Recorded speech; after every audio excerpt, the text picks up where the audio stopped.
Mindset and training our brains to think in a certain way plays such a big part in our productivity.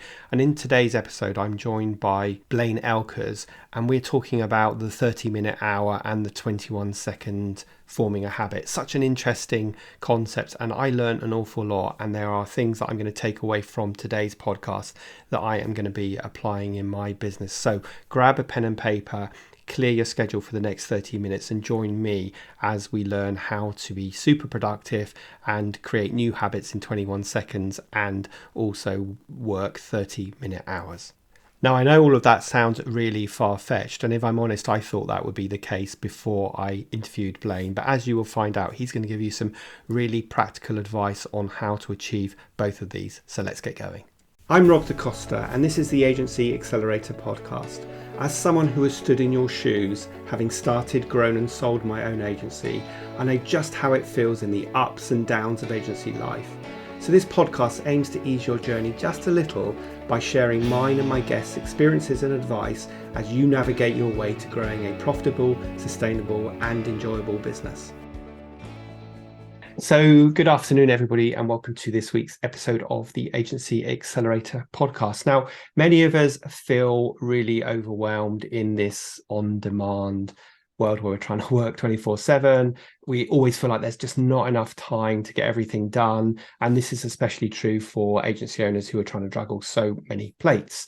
The answer isn't to run faster, it's to work smarter, to get the results that you want and take back control of your life and yourself. So I'm really excited to dig into this topic today with my guest, Blaine Oelkers. First of all, we're going to talk a bit about the concept of the 30-minute hour, how to get more stuff done in just 30 minutes instead of an hour. And I'm also going to talk about the 21-second habit, which sounds really fascinating. So Blaine, welcome to the show. And why don't we just kick off by you telling us a little bit about yourself and how you got into the world of productivity and efficiency? Yes, Rob, thank you so much for having me on the show. Happy to be here. And I just want to say thank you for the time, the effort that you put into bringing out these podcasts. I listened to a bunch of episodes, love the podcast, and I love that you're kind of giving back. You're trying to help these agency owners navigate life. And I think service to many leads to greatness, and you are experiencing some greatness by doing all this. That being said, I hope today, to add some value. We'll talk about how to get an hour's worth of stuff done, just 30 minutes. That's fun. Habits is also fun. And so for me, I live in Phoenix right now, but I was born in New Jersey, and I had a couple of moments of dawning comprehension. And this is where like the light bulb goes off and then you're never the same. And sometimes you make a clarifying decision based on that experience. And for me, the first one occurred in college. I went to a place called Purdue University, and maybe like many of the listeners, I've always been kind of a seeker of knowledge, and I saw this little ad, and you could send away for an audio cassette. Now, probably dating myself, some people might not even know what an audio cassette is, but I certainly do. in the 80s, in the 80s, we had them, put them in your Sony Walkman. But it was an audio cassette where it was the reading of this book called Think and Grow Rich. And it was actually read by Earl Nightingale. He actually became one of my mentors. But anyway, so it was the reading of this book, Think and Grow Rich. I listened to that, and then I bought the book and I read the book. And the moment of dawning comprehension was this concept of what you think about, you bring about. I made a little acronym called YTABA, but what you think about, you bring about. And I really discovered there, luckily, I think at an early age, the power of my mind and my thoughts to kind of not only dictate reality, but dictate how I perceived reality and the choices I made and the decisions I made. So a lot of stuff is your thoughts and kind of directing those thoughts. So that was a big moment for me. The second one, which kind of led me to become a chief results officer, was that my degree's in computer science. And I came home from this long business trip, and my son, he was 1 year old, and he was like kind of like giving me the cold shoulder and acting weird. And so I said, Beth, is Bo sick, or what's wrong? And she said, well, you were gone so long on that business trip that he kind of forgot who you were. And I was like, oh man, that like emotionally, that like hit me pretty hard. And then I realized when I was a kid, I would come home both my parents worked, and I come home to this empty house, and it was a little scary. A lot of times my brother wasn't there. And so that night I made a clarifying decision. And I said, no matter what I do, I am going to become a work from home dad. And so I started a couple of businesses that year while I kept my full-time job. So I had to have I learned a lot about productivity and efficiency there. But then a year later, I broke free. I left that job, and that was 27 years ago. So for the last 27 years, I've been this work from home, work remote before it was cool to work remote person. And but what that did is that gave me the flexibility to start to pursue what I really loved, which was kind of self-development. And I realized that I'm here to help people take control of their lives by taking control of themselves, something I call selfluence, which you alluded to in the introduction. And it's the art and science of influencing yourself. It's the power you already have to influence yourself. You don't need anything else. You got it right here. 3-pound tool is all you need. You don't need the fancy apps or any other new stuff. You can do it all yourself. And so in 2009, I started this company called Selfluence. And since then, all I've been doing is helping organizations, mastermind groups, business owners to kind of get more from themselves. I call it personal implementation, getting yourself to do the things you know you should do, maybe getting yourself to stop the bad things you're doing as well. But it's all about yourself. And when you do that, which we'll talk about today, when you start to take control of yourself, everything turns out to be better. Everything starts to get better. People get nicer. People get easier to deal with when you're kind of in control of what you're doing and what you're thinking. Yes, so that sounds fascinating. You make it sound very easy, but I'm assuming it's not that easy. Otherwise, you'd all be doing it. So talk to me a little bit more about how you influence yourself. Yeah. So here's a couple of things. So we often say powered by self-influence, but all the frameworks that we teach, you know, um, everything you need is within reach. You're already doing it. That's a big key. And you can master it if you choose. But the thing is that most people underestimate their powers. But we're going to prove to you that you know how to do it, and you're just going to be able to do more of it, and it's going to be kind of self-evident. It's kind of fun, actually. So let's unpack one of these. Let's unpack the one you talked of, which is I'm good at naming things, right? So the 30-minute hour, right? So how to get an hour's worth of stuff done in just 30 minutes. Now this is a very powerful framework, and it's so powerful that, Rob, I've got to make sure that we use it for good and not for evil. And so let's say you and I had 4 30-minute hours in a row. So we had 4 30-minute hours in a row. So we got 4 hours worth of stuff done in just 2 hours. And that leaves us 2 hours of guilt-free time. Now, the type A business owner, agency owner is going to say, oh, I got 2 extra hours. Let me work some more. No, that's the evil part.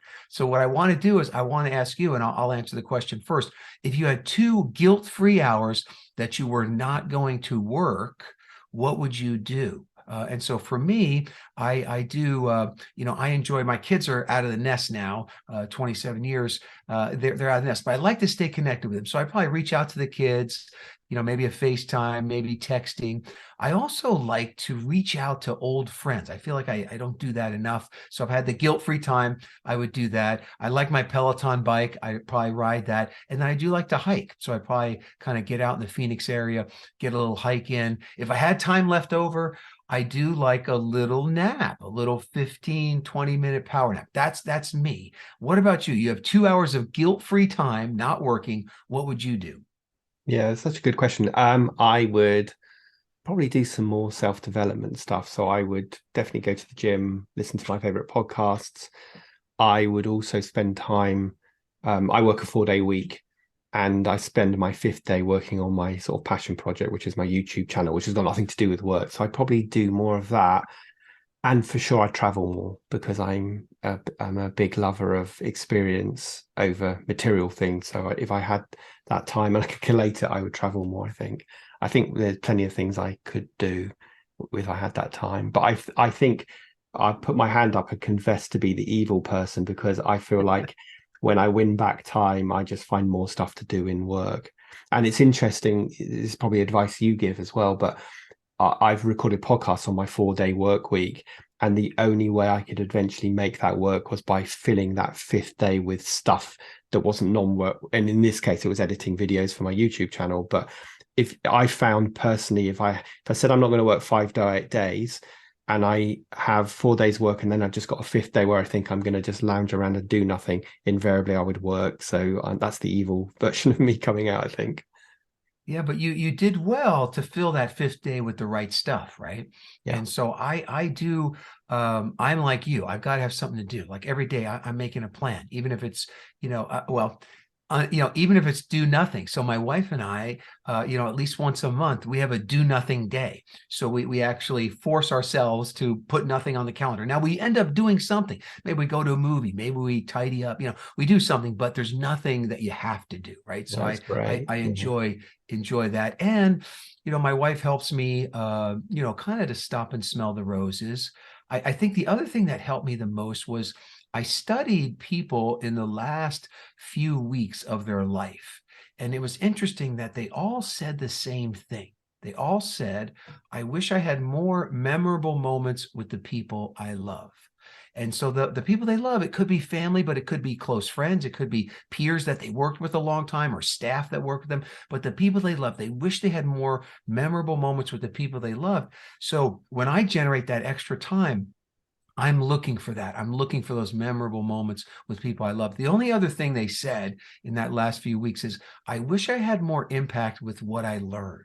So in other words, they wish that somehow they took their life experiences and they were able to share that to help other people, to impact other people's lives. So anyway, if you can ever do more of those, any of those two things, that you're going to be a Yep. happy person. Yeah. And Um, certainly no one's going to lie on their deathbed and say, I wish I earned more money. right. Because you can't take that with you. So let's assume that we've bought into this idea of winning back time and we're going to use that time for something that's good for our mental health, that's nothing to do with work. How do we go about actually moving from a 1 hour to 30 minutes and being equally productive in that 30 minutes as we were in an hour? Okay. So now, this is what we want to do. The listeners, like you just thought of what you would do. And I want you to put some of that back into your day as you start to have these 30-minute hours. So let's talk about, and I said you're already doing it. So let's talk about, there's a day, sometimes it happens more than once a year, but there's a day that people, it's their most productive day of the year. And on this day, people are 3 to 10 times more productive than an ordinary day. Now that's 3x to 10x. We're only looking for 2x. So this is going to be easy, actually. So do you know that day of the year where people are, experience their highest level of productivity? Do I know it? No. I can probably tell you when mine is. Mine is the day before I go on holiday. Because You got that's it when I've right. got to get stuff done. So my mind is super laser focused. There's no faffing around. There's no being distracted by things that aren't important because I've got to get the key things done because I've got a hard stop. So for me, it would be that. Okay, that is the day. It's the day before vacation. So when you think of the 30-minute hour, I want you to think of the day before vacation. So what I did, I realized that myself, right? And so in looking for productivity, I went in and studied the day before vacation and why is the day before vacation so productive and how can we extract things from that you already know how to do. Everyone thinks back just like you did. What's my most productive day of the year? That day. We just want you to, now that you know you can have that high productivity. Now we want you to master that. We want you to bring that into your regular life. So when I studied it, I made a little acronym to help you remember, and the acronym is PDF. Now, PDF is easy to remember. As people say, email me the PDF or print out the PDF. And in the tech world, that stands for portable document format. That's not what it is for us. In the productivity world, I want you to think 30-minute hour, day before vacation, PDF. And PDF stands for plan, delegate, focus. All right, so let's unpack each one of those so that you can have more 30-minute hours. So the first one is planning. Now, what happens on the day before vacation people, and I know I've listened to some of your podcasts, and you're a next day planner like me, is that they plan that day out. Typically the day before, they plan that day out, sometimes down to the minute, because it's that tight of a day, but certainly at least by the hour. This is how I'm going to do this is how I'm going to do that. So the first thing you do to gain some more productivity, have 30-minute hours, is to plan your day, especially if you can do it the night before. So when you wake up, you're ready to go. But planning the day is key, and kind of scheduling the whole day. Now, I know that life is going to come in and things happen and there's emergencies and clients need you. That's okay. But you're going to do better. Your productivity is going to be higher if you have a plan, even if part of that plan gets overwritten with some urgency later. The other thing about planning is that if you want to have a 30-minute hour for your very first hour, is on the day before vacation, people typically wake up 30 to 60 minutes earlier, right? So I'm not saying you do that every day, but if you want some extra time, you can just wake up 30 minutes earlier. That's what happens kind of on the day before vacation.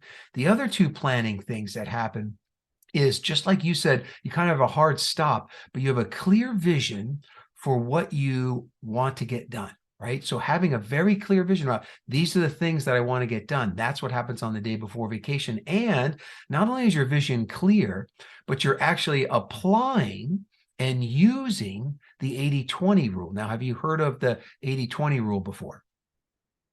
I certainly have, and I use it so much in all the work I do with my clients. So yeah, the Pareto effect. Yes, the Pareto principle. I love that guy. I was actually born on his birthday. But this Pareto principle, this 80-20 rule, simply says 20% of what you do produces 80% of your results. And then 80% of what you do only produces a small 20% of your results. And everyone I ask, they say, oh, I believe that, I know that.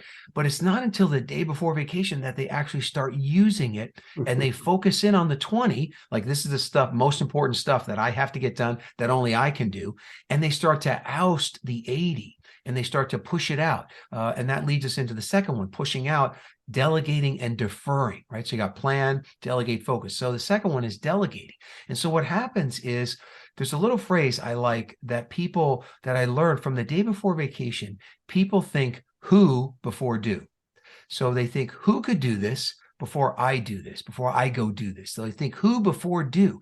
And so in the day before vacation, you're thinking, who else could do this? I don't have enough time to get everything done. Who else can do it? And the delegation, again, takes that higher priority. Now, when you delegate something, the watching of your pet or the watering of the plants or whatever, it's probably not going to get done as good as you're doing it, but you don't care. Right? You don't care. You just know that it has to get done.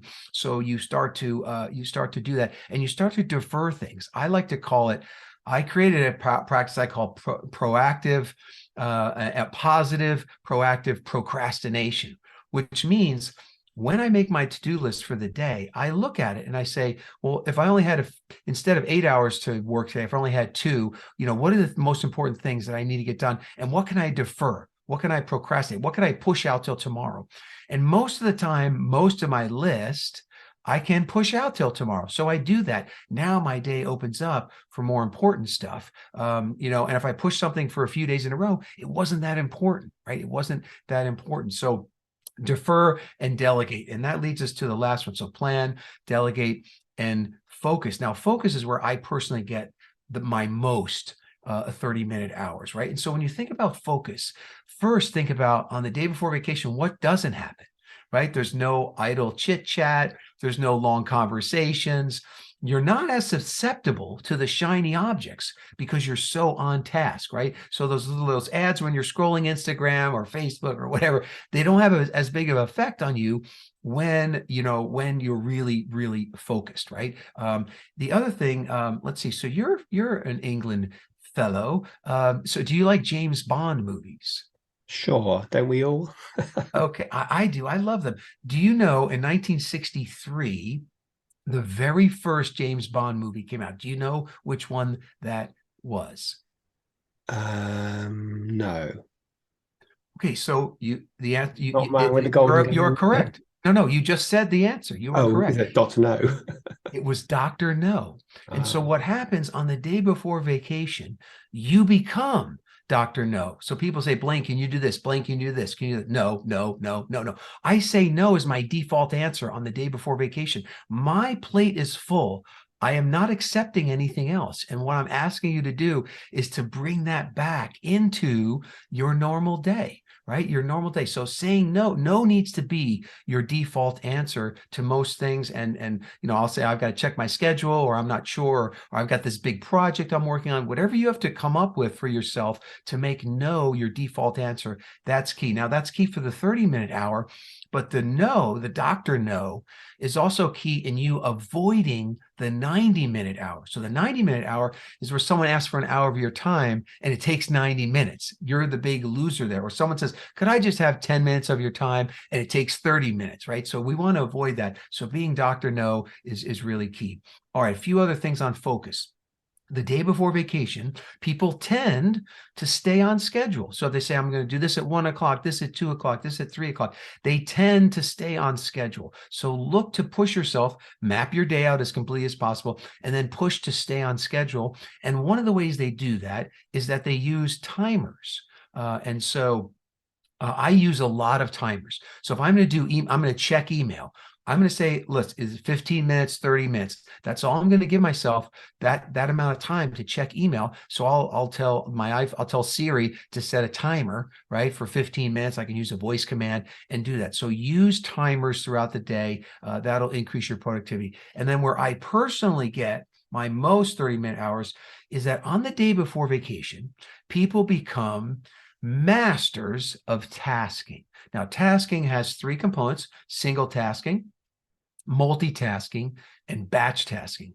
Now, single tasking, that's my sweet spot of productivity. And single tasking is total focus on the single one task you're doing that typically is a task that only you do, or you do the best.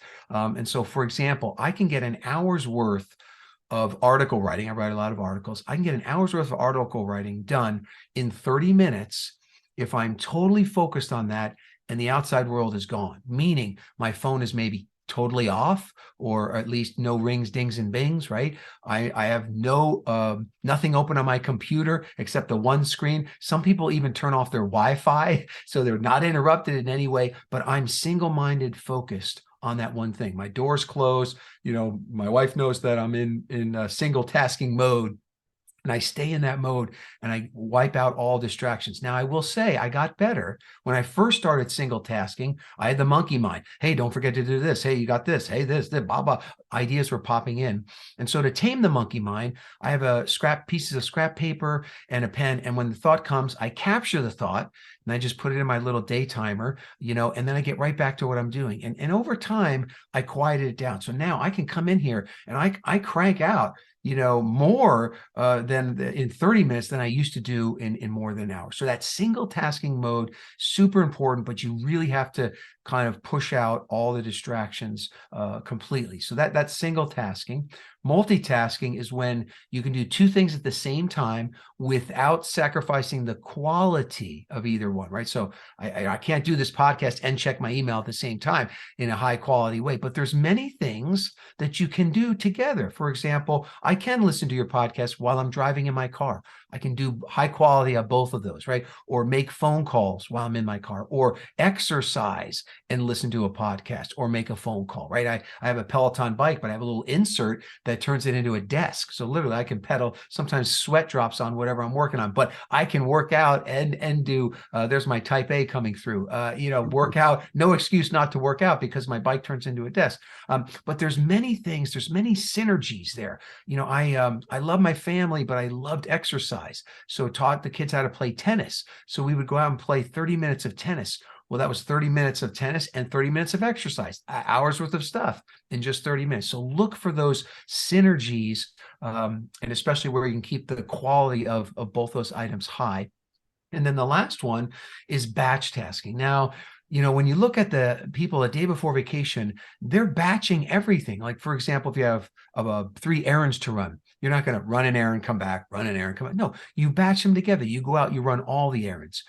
You put all your phone calls. You will get an hour's worth of phone calls done in 30 minutes if they're all spread out all over your day, but you push it into 30 minutes. Say, I got to make these 3 calls in 30 minutes. Now you know it's 10 minutes a call, and it helps you. That the batching of that helps you. Email batching, working, on the computer. I'll even batch. My wife and I will batch our communications with each other. So we used to text each other all day long and interrupt each other. Now we have a shared note. On the iPhone, there's a notes app, and you can share the note with someone else. You can add stuff to it, but they don't, there's no ring dings or bings, but you can go in and look at it. And the last thing that people did on the day before vacation is they batched their distractions, kind of like what my wife and I do there. But for example, let's say you're going into the agency and you tell everybody, look, from 9 a.m. to 11, I'm going to be in this office in single tasking mode.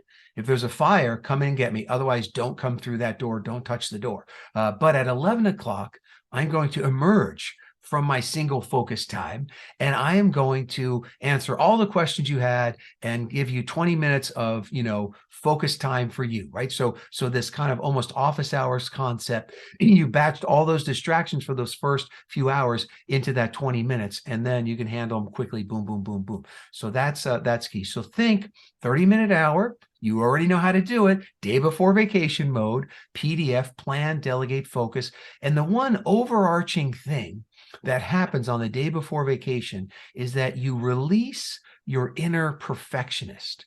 You release your inner perfectionist. Done is better than perfect. The deadline is here. You can't, you have to get it done. And just doing that alone begins to help you get a lot more stuff done. And like the day before vacation, you could give yourself a reward at the end of the day, especially if you had a bunch of 30-minute hours. Give yourself some of that time with the memorable moments. Give yourself some time for your hobbies. Give yourself some time for connecting, with nature or whatever you want to do. And so that is the 30-minute hour. Wow. So interesting. And such a good way to show that we actually already know how to do this, but we just don't apply it every day. It's really interesting what you talked about: single tasking, multitasking, and batch tasking. I've recorded an episode about batch tasking before because it's such an efficient way to do things. But I've always been a believer until now that there was no such thing as multitasking, because I feel like humans can typically only think about proactively think about one thing at once. So multitasking is actually leads to a lot of inefficiency. But actually, you've just described multitasking in a way that actually is true. Like like you say, we can drive and listen to a podcast or make a phone call. So that is really interesting. Tell me this though. So I intellectually get everything you said, and no doubt I'm going on holiday on Friday the 13th of January, so no doubt on the 12th of January I will be totally achieving lots of 30-minute hours.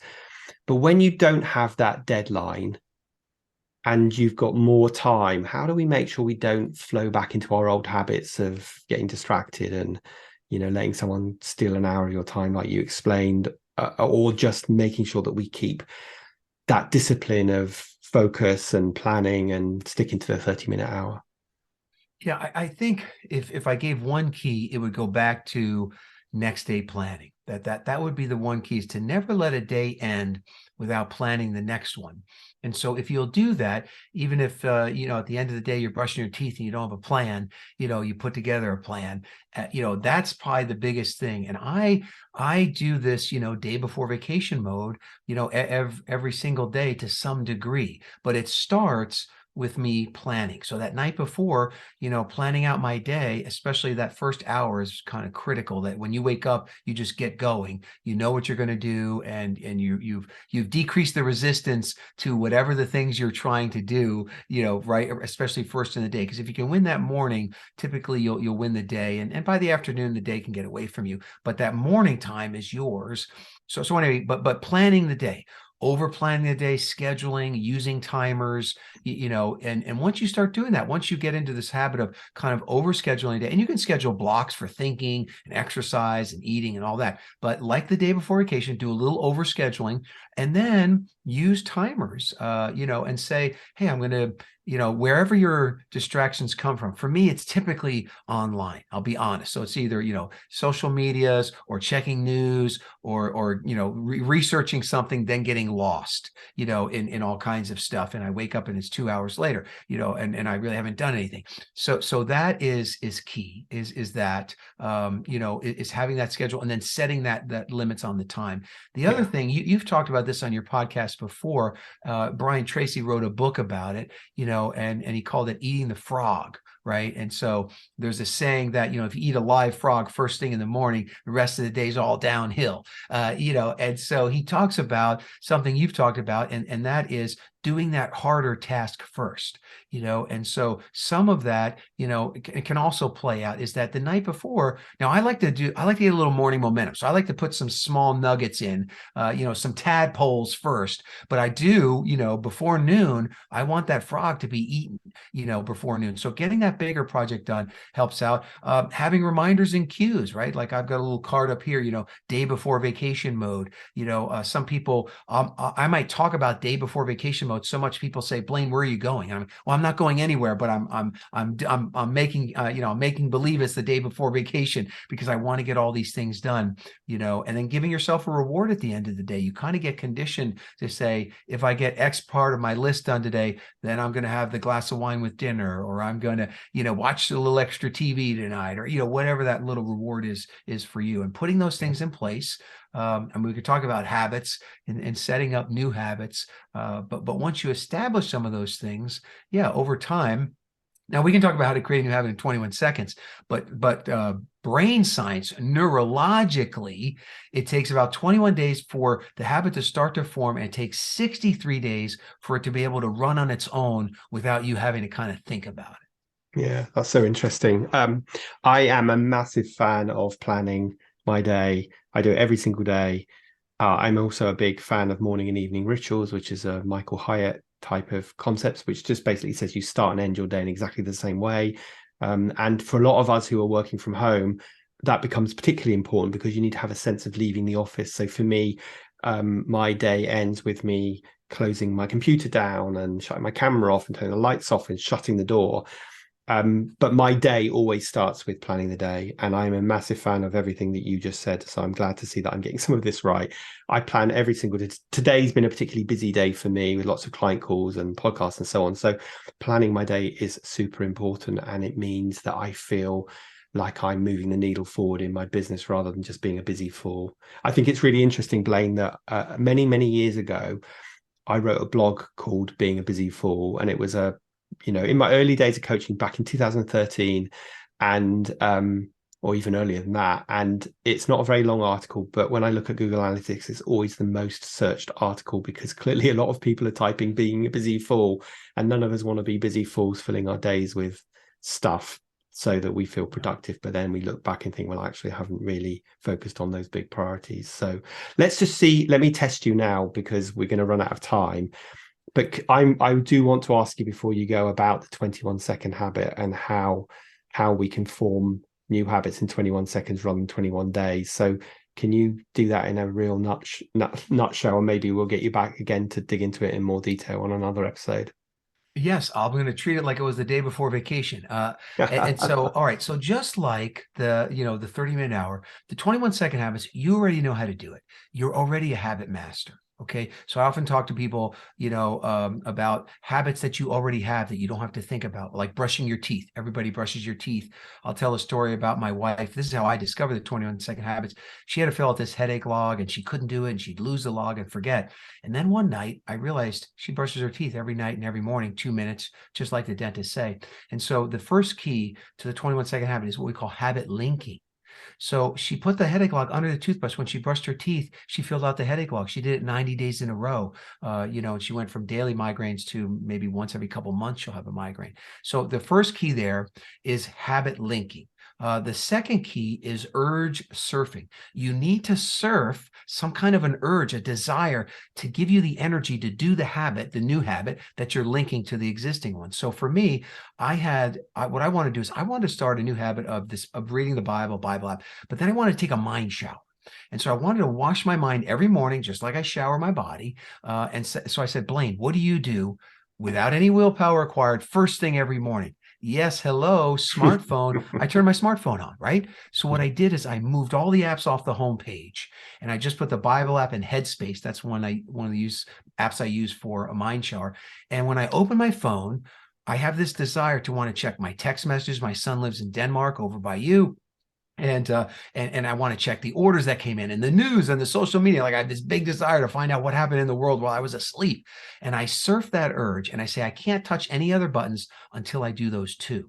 Now, what I like about those apps is they track how many days in a row has Blaine gone in there. And today was day 1,721 days in a row that I've woken up, opened my cell phone, my smartphone, my iPhone, and I did those apps, and then I went about the rest of my day. So the one thing is habit linking. Find a habit you're already a master at, link to that, surf some urge to get yourself to do the one. And then the last part is leverage. And you can give yourself a carrot, a reward, or a stick, a penalty if you don't keep the habit. But once you get 3 or 4 days in a row, you don't want to break the chain. And psychologically, it becomes really, really strong. And one last example, I did have a client and she's like, Blaine, I want to do that next day planning, I'm not doing it. I'm like, Ann, what do you do first thing in the morning that you don't even have to think about? She goes, well, I wake up, I'm still asleep, but I walk to the coffee maker and I make the coffee.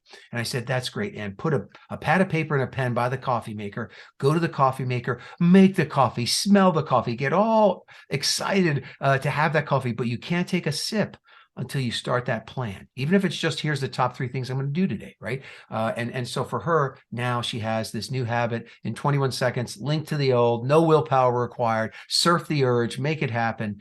That's probably the quickest rendition of that framework. I don't think we've done that justice. So I'm definitely going to ask you to come back and we'll dig into that more because it is really fascinating. And I mean, most of the audience will be listening to this on a podcast, so they won't be able to see me. But by my door on the floor, I've got a piece of paper that says turn your camera off because I keep forgetting to turn my camera off at the end of the day. And I figured the only way I'm going to remember this is by having something that shouldn't be there. And I'm hoping that because I'm going to repeat that, then I will sort of be able to link turning the camera off to shutting the door, but I'm not there yet. So listen, like I said, I think we should bring you back because I think a lot of people will be really interested to learn a bit more about that than the sort of superficial 2 minutes I gave you to describe it. But I'm just conscious of trying to keep these podcasts to sort of around about a half an hour mark. And I also want to ask you the question that I ask all of my guests, which is if you could go back in time and give your younger self just starting out in business a piece of advice, what would it be? Yeah, I mean, it would be, don't underestimate the power of your own mind and your thoughts. That would be my thing. I think that's, when you argue for your limitations, you get to keep them. And I wish I argued for less of my limitations and kind of had more of a growth mindset. And the way that you look at the world is kind of how the world shows up. So I think that would be the biggest thing. And maybe second, if I throw a second one in there, is to get a good mentor. So that also helped me tremendously. Good bits of advice. I love asking that question because we always get such a varied response. Now, if people want to find out more about you, Blaine, where would they go? Real simple, just go to blainetedx.com. So BLAINETEDx.com. There you can opt in to get my TEDx talk that I did about this concept of white table, what you think about, you bring about. And and then we'll be connected. You'll get my articles. If I could serve you in any way, I'd be happy to do it. Great. Well, we will include that in the show notes. And just want to say a big thank you for joining us today. That was absolutely fascinating. I always love a podcast where I leave having learned something that I can really apply for myself. So I'm definitely going to start applying this day before the holiday. And I'm glad, by the way, I answered that question in the right way. That wasn't seeded for me to answer it like that. So that shows that it works, right? You recall that most productive day, right? So that's awesome. You did great. Great. Thanks so much for joining us today. All right. Thank you so much for having me. I'll leave you with this. The bad news is time flies. The good news, you're the pilot. So pilot well, my friends, pilot well.